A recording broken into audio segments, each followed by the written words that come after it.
Tim Checker, welcome to the Human Capital Innovations Podcast. Hi, John. It's a pleasure to be here. It is a pleasure to be with you. I'm super excited to have a fun conversation today about strategic goals and organizations and really how we can utilize everyone on the team to contribute towards those goals. Now, that may sound obvious. Of course, we want alignment and we want everyone to contribute towards those goals, but that can be easier said than done. And people's attention gets drawn in different directions. And there's a lot of things that we can unintentionally do that will undermine our ability to have that alignment and to move everyone forward towards the strategic goals. So that's going to be the focus of our conversation today. As we get started, I wanted to share Tim's bio with everybody. Tim is a growth consultant who helps companies, entrepreneurs, and students achieve fast and consistent growth. Working with 17 startups to date, some of his best achievements include helping two startups receive 1.7 million euros in Horizon 2020 funding, increasing MRR of one startup from 80K to 300K in less than 18 months, and completing projects such as implementation of OKRs, building company dashboards, rebranding, and product launches. In addition to that, Tim's passion for helping people realize their potential to bring their ideas to life means that he also teaches bachelor's and master's programs at two universities.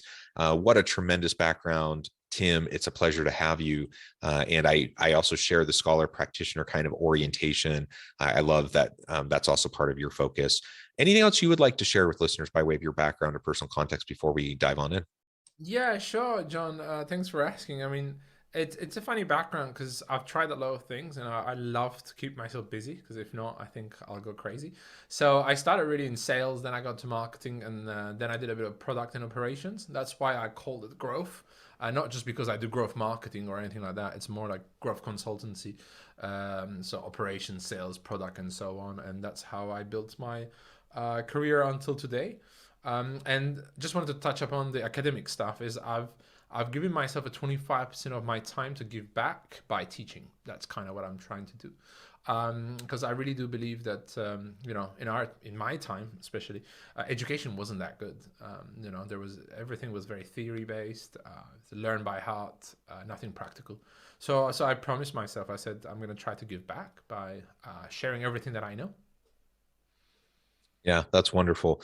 And theory and conceptual stuff has its place, but you got to get past that, right? You got to get into application. And experiential learning is really, research has shown that's the best way to learn material, is to just practice by doing. And so matching up the theory and practice with actual experience and application is the key. And that means we need people that aren't just ivory tower scholars teaching, but we need people with actual practitioner experience also teaching. That's wonderful. It's very generous of you. Part-time teachers don't make very much. And Absolutely. yeah, and I actually don't know what you make at your institutions, but I suspect, my experience has been part-time professors don't make a whole lot. So it really is an attitude of giving back, right? And paying forward. And so I really appreciate that. Thank you. No, John, it's really because it's not even the money at all. It's like those young minds. I get amazing interns. I get really nice people to learn from as well, right? So when I teach masters, especially, I do a bit of bachelor's, but mainly master's degrees. I learn so much myself. So it's kind of win-win situation, right? I'm teaching whatever I know, or I'm giving whatever I know, and I'm getting from their creative young minds or different angles, and that really keeps me moving forward every day. So I absolutely love it. Yeah, cool. And I love that too. That's the same reason I love teaching, why I wanted to get into teaching as well. All right, Tim. So as we launch on into this area of focus for our conversation today, why don't we frame up first the importance? I mean, maybe it's obvious, but the importance of having an alignment of strategic goals for the organization. You do a lot of growth consulting. Why is it important to have that kind of strategic mindset as a foundation? And then we can get into talking about how to align our people to move towards that together. Yeah, it. I mean, you say it sounds obvious, but it does sound obvious in the beginning. But when you start digging into companies, and I've seen it from from 17 employees till 350 employees or so on, is you'll ask the goals of a company and you'll hear different things. And it's funny, but usually the CEO will always tell you about the revenue-based goal. Then you have that mid management will have a bit more aspirational, inspirational goals for the team, so that it's not just revenue based. And that makes you really row in different directions. Everybody's running in different directions, they're rowing in different directions, and so on. And every company is like, oh, let's put OKR so everybody knows his alignment and so on. It does take 2 to 3 quarters for OKRs to really work well. OKRs are missing a few bits, I'm sure we'll discuss in a bit. But I think that it's super crucial, because if everybody, and I'm not talking about managers, directors, executives, but even, it could be a marketing assistant. If the marketing assistant even knows the goals of the company, of the teams and so on, they can bring in some great ideas, great experiments, great things to try. And I found out that we're missing a lot on the collective intelligence, if that makes sense. And that's kind of what I'm trying to focus lately with my clients. Yeah, yeah, I love that. And it really starts from the beginning. So if you can have that kind of strategic vision and purpose for the organization and communicate it well, then that can feed into the recruiting and the hiring process and the onboarding and the performance management and ongoing coaching and mentoring discussions, career development plans. All of those things can have the core values of the organization, the mission, the vision, the purpose at the core of what those things are about. And that can then assist you towards having that better alignment of the people on the team to move towards that overall organizational purpose. But like you said, even though it sounds obvious, it's hard to do because people have different jobs with different areas of focus, with different incentives, incentivizing different behaviors, and all of a sudden you start to pull people in different directions. And unless you're very mindful about organizationally how things are set up and the mechanisms at play, you actually undermine yourself. And that seems counterintuitive, but it's true. Like the number of times that organizations and leaders are actively undermining their own efforts to try to help the organization succeed its goals is huge. And so taking the time to step back and to analyze those mechanisms at play and what's contributing to either the function or the dysfunction is going to be really, really important.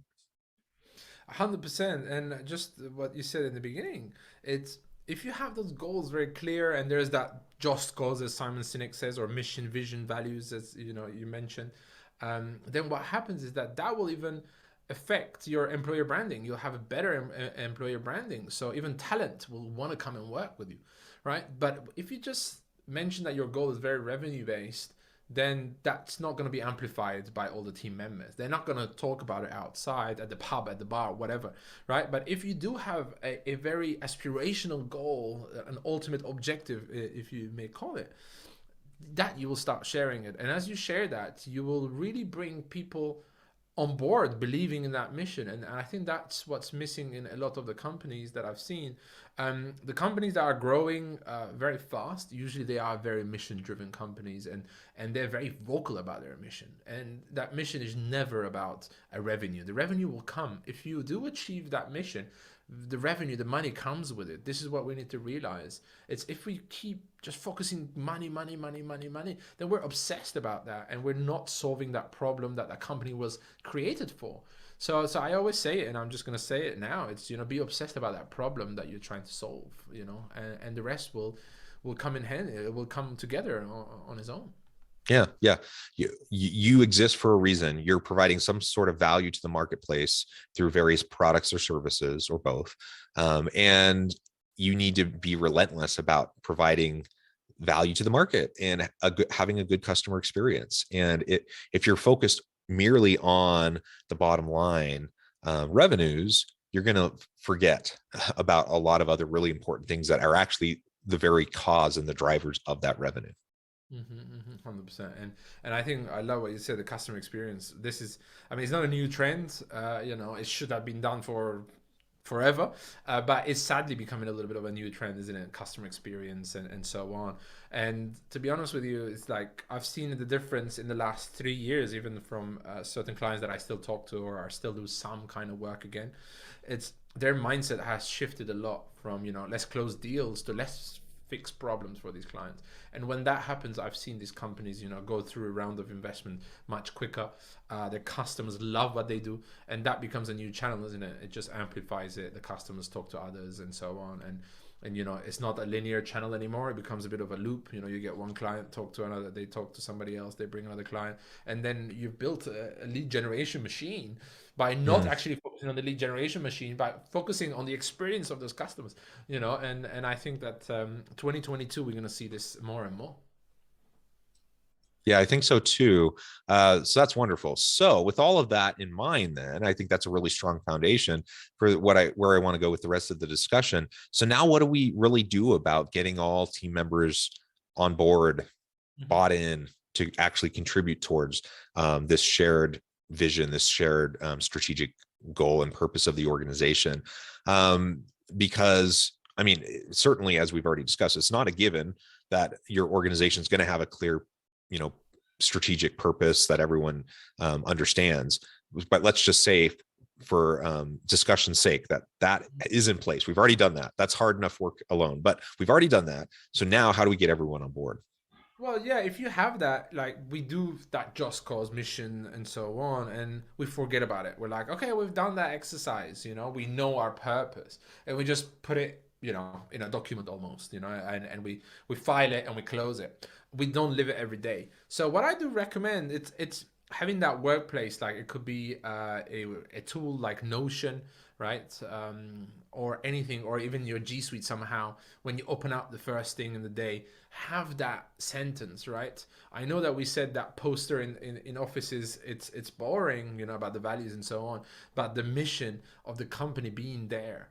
When you're making decisions, when you're logging in, when you're going to talk to someone external, when you're going to talk to a client and so on. If you have that starts becoming engraved in your mind, and you're doing actions towards that. You're taking better decisions, in my opinion. And what happens a lot is that when you have this ultimate objective, just cause, mission, and so on, is people, companies usually go for OKRs, right? Objectives and key results. And then they start forgetting a lot of things. They start talking only about the positive, right? What is the objective? What are the key results we're aiming for? Nobody talks about any of the blockers. Nobody talks about any of the issues, the challenges, right? As I call it. Nobody talks about that. And we're missing a massive growth opportunity on not speaking about these and always looking at the positive side of things. I'm not a pessimist. I'm not saying let's talk about negative stuff, right? But there are things that blocks us from that growth. Let's highlight that. Let's amplify that. Let's make sure that every team member knows that, John. Yeah. And we can't put our head in the sand, right? And I've been in organizations like that too. And like, I get it. I want to have a positive development oriented culture. And if all we're ever doing is pointing out problems and never working towards fixing things, that can really weigh you down, right? And that's not what we're talking about, though. We're talking about just having a psychologically safe environment where people can actually speak up and speak out about the very real problems that they see, things that are undermining and blocking the success of the organization. And so rather than labeling someone as a dissident because they are, challenging somebody or because they're pointing something out, we can acknowledge that and we can and applaud it and say, yeah, thank you. Now, what are we going to do about it? And then you can start to creatively work towards a solution, just like you would do for your customers, right? You try to recognize the problem, work towards a solution. Same thing within our organizations as we see these blockers, as you mentioned. I love what you said there, John. You said thank you, like we know the problem. If we know the problem, then everybody else can contribute an idea. They can contribute a solution. They can contribute, an experiment. They can contribute something that they believe in that can be tested or so on. But if we don't talk about it and we take this challenge on our own, and then we're in our desk and we're trying to fix this, 2-3 days we're trying to fix this problem or this challenge or whatever you want to call it, right? I don't want to be negative on it, but it's an issue, it's a challenge. We are the only mind thinking about this. Right? We're the only brain thinking about this. The second that we highlight that and we amplify that in a company, and you have all your team members seeing that, suddenly this is where collective intelligence gets tapped into, right? Suddenly, a marketing challenge can be fixed by a finance person because they had an idea and they have a completely new angle. And sorry, but this is why I get paid as a consultant, right? Is to have that new, fresh angle that because you have the tunnel vision a little bit. This is why we pay consultants a lot of money, right? For us to come fresh, we don't know exactly what your company has been doing every day, but we can see those problems and we can highlight it and amplify them for you. And you're like, oh, wow, we didn't think about that, right? But maybe some of your other team members might have thought about or the challenge itself or the solution as well, right? So I think it's really being transparent, not just on the positive side, but on the blockers, on the challenges, issues, and watch your growth, because this is why you have all these team members. This is why you hired them, because they are intelligent, they have a vision themselves for certain things, and please, make sure that you're listening to every team member, and that's what I've given myself another mission is, how can I highlight and how can I amplify collective intelligence in companies? How can I help them grow with what they already have, which is their team members' intelligence? Yeah, yeah, I love it. So, and you already mentioned OKRs, for example, and how that can potentially become problematic. Mm-hmm. Let's unpack that a little bit, and then also if there's other blockers as you define them, or if there's other common blockers that you see over and over and over again, maybe we can explore those a little bit too. Mm-hmm. So I mean, OKRs are great. They were designed by an Intel a while ago. Google took him, and it became a huge topic, didn't it? There's a great book about it, Measure What Matters, that I do recommend for everybody to read for goal setting. But I think we didn't innovate on OKRs. We kept it there. And what happens is objectives, key results. Again, super positive. I've met someone that was using a different template and I loved it. It was more objectives, purpose, key results, initiatives, and blockers. Right. So they took OKR. So they still put the objective and the key result, but in the middle they put purpose. Why? Why do it? And then they put initiatives to understand the priorities and so on, and to tap into collective intelligence. Right. The initiatives is where people can bring some initiatives and so on. But they've also said what stands in our way, right? The blockers. I really love that, and that inspired me a lot on working on my own framework that I've been testing for a while now with a few of my clients, which I'm writing a book about it, so I'm not going to give everything yet. Hopefully, the book should be out next year, hopefully end of summer or so, and that's basically what I call the GCO frameworks: goals, challenges, and opportunities.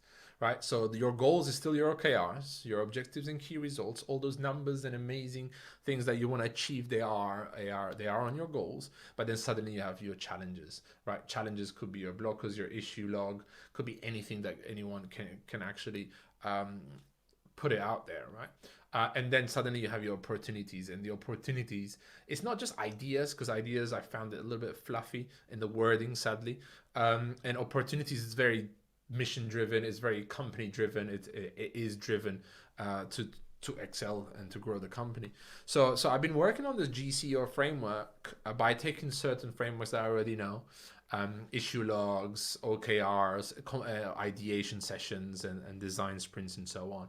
And I'm trying to simplify them in something that it's very obvious, and that we can start documenting about our challenges and then let everybody else come on to opportunities from the team members.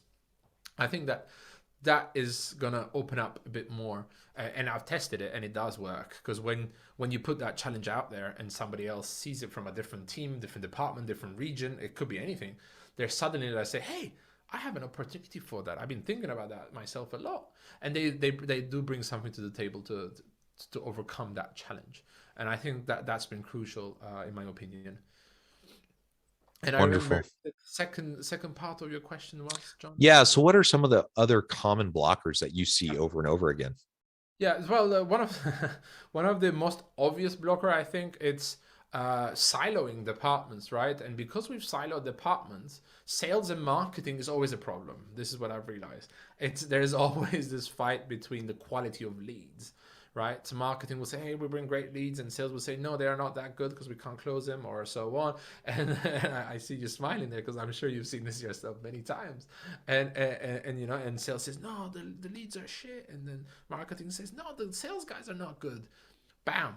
You have separated your two teams already. They are not going to work together. They are not going to bring ideas together. They're not going to try to do success together because they're going to think about their department, the numbers that they're bringing. They're going to, and revenue based in the sales, and the marketing is going to only think about leads, MQLs, right? Marketing qualified leads. That is the biggest blocker I've seen. And this sadly happens right away from 15, 20 employees on. That's it, siloed, right? So this is what I've been trying to do as well with a few of my clients, even if it's for a short period of time or a percentage of your time, is to do little squads, right? Is to put a marketing person, a sales person, a customer service person, even a finance person together, right? 25% of their time, and let them bring ideas together. Let them look at the growth of the company together. And that, I think, overcomes that blocker. They start understanding each other's work as well. And when they start understanding from each other's work, they don't blame each other or they don't point fingers anymore. They together collectively tackle that challenge. I think another blocker that I see a lot is we believe that tools will fix everything. So we go and we get hundreds of tools, right? I love tools. You know, there's some of my friends call me Tool Time Tim, right? And I'm actually going to start hopefully a podcast stream around tools, Tool Time Tim, and everybody thinks that tools will bring you the solution, right? So you take out on tools, many tools. But what happens is that we don't use them 100% efficiently. We don't use each tool efficiently. And one team member will use Notion, as we were mentioning, and another team member will use Evernote or just Google Docs, right? Suddenly, that knowledge, that information is broken. Right, the information that is on Notion is not on Google Docs. The information that is on Google Docs is not somewhere else. And I think this is one of the biggest blockers that I see. And as a consultant, the first thing that I ask is like, where is your knowledge management? Where is your source of truth? And everybody's like, oh, okay, well, we have a few docs here, we have a few docs there. I'm like, exactly, right? Until people find these docs, you've lost time. They possibly lost energy as well, right? And creativity goes down because I've been searching for this doc for a while. So please create a central location, create a knowledge management system from the get-go. You know, the earlier you can create that, the better, right? Because there's less information, you have a system, and then all the information can flow correctly. But if you're already in your company for many years and you have a lot of information there, it's never too late to start centralizing that, right? Because that, if it's not a blocker today for you, it's going to be blocker for somebody else that maybe you're not aware that already is. I think, John, you've had experience about that, it looks like. Yeah, I think the silos are a big issue. I think the ability to share knowledge and information and institutional knowledge, for example, is a huge thing. As people leave the organization, you end up losing so much. And so there's a lot we need to do there. Tim, I mean, all of these are great suggestions. I really appreciate all of your insights as we try to figure out how we can really get people bought in and on board and aligned with the overall strategic goals of the organization. I note the time, and I'm going to have to let you go here in just a minute. But before we close, would you please share with listeners how they can get connected with you, find out more about your work, your team, your upcoming book, anything like that, and then give us a final word on the topic for today? Yeah, absolutely. I think the best thing is to go to my website, which is timcakir.com, timcakir.com. With the first name and last name, you can search me on LinkedIn. I'm quite active on there. Now I've decided 2022 especially, that's going to be the only channel that I'm active on social media, because the rest I think is too busy and too fluffy. And I do have also a 15-minute call for anybody. To bounce ideas off, to ask me questions, to tell me about their problems, see if we can fix it together, and so on. That's also, there's a link on both my site and on LinkedIn, and I love to meet people, so please do take that time. The last sentence, word, or things to say about, I think, the topic is, do take the time to think about this. Don't say, oh, my company's growing, we're generating revenue, and not really stop a second, pause a second, and really design systems according to goals, to challenges, to opportunities, or whatever we mentioned on here. Take the time today, because really that's going to help your growth. And if you think you're growing already and you do that, you're going to grow even better, exponentially, right? So please do take the time. That's the first thing that I recommend to all my clients. Let's stop a second, and it's a perfect time to do that. Yeah, well said. Tim, it has been a pleasure. I encourage listeners to reach out, get connected, find out more about what Tim and his team can do for you. And as always, I hope everyone can stay healthy and safe, that you can find meaning and purpose at work each and every day. And I hope you all have a great week.